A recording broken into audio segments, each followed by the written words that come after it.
Ebi bigambirwa mu ishengerokazi wa Mitooma obwabera ryo mugenyi mukuru aha kutongozaho mukutu ogwaba Mutara Town Council batankireho okuhumuruza abatwire nibajumirwa aha mikutu endijo. Pornogira ngwe mukutu yona. Yes, abondijo by the way erhaya. Konkeje rya round enyinje neshuma. Enyinje abana nabazaho abamwe babashashura kandi bahereze. Kandi mwe barekora mukuru omukutu kutakwikiza kwishumira abantu. Gukatandika ebarabara na mwenda y'ukwezi kwa mukaga 2023.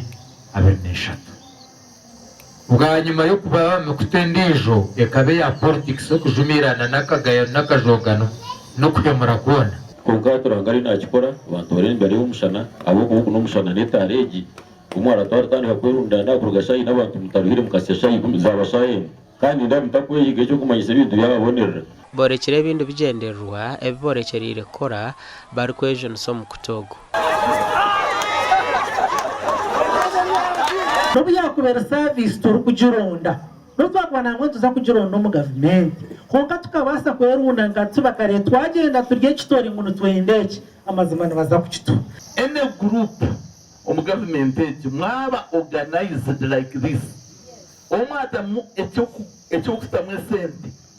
Especially mwatandika kuzukuza na cyukuzubika tumutanje kukiha. Mutandika kuzukuza ebenka sako.